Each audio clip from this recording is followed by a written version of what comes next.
খুনি হাসিনা দেশের বাইরে থেকে চক্রান্ত করছেন বলে মন্তব্য করেছেন জাতীয় নাগরিক কমিটির মুখ্য সংগঠক ও বৈষম্য বিরোধী ছাত্র আন্দোলনের কেন্দ্রীয় সমন্বয়ক সার্জিস আলম।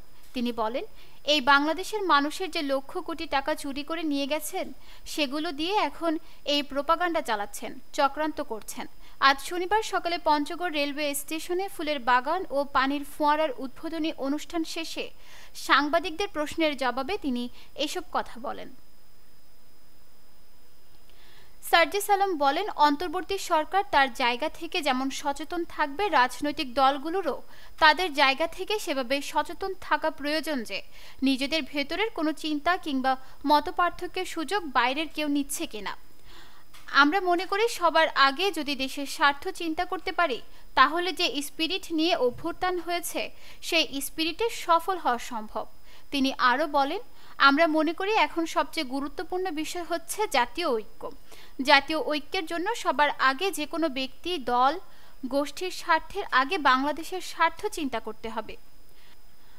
আমরা যদি সেটা চিন্তা করতে পারি তাহলে আমরা যে বাংলাদেশ প্রত্যাশা করি, এই অভ্যুত্থানের যে স্পিরিট, সেটা সফল হওয়া সম্ভব।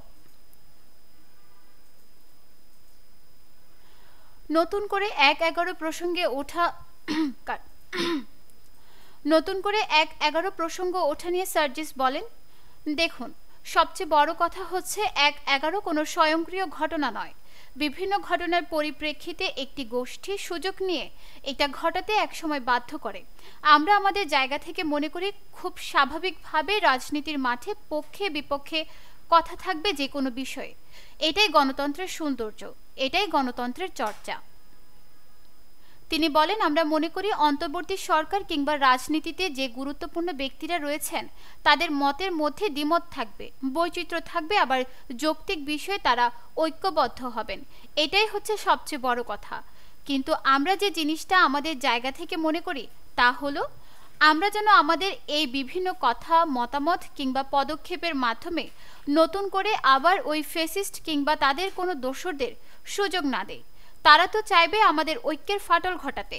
এই ফাটলের সুযোগে যখন আমরা নিজের সঙ্গে নিজেরা বিভাজনে লিপ্ত হব, তারা ওই সুযোগটা নিয়ে তাদের স্বার্থ হাসিল করবে। নিউজ ডেস্ক, দৈনিক পূর্বকোণ।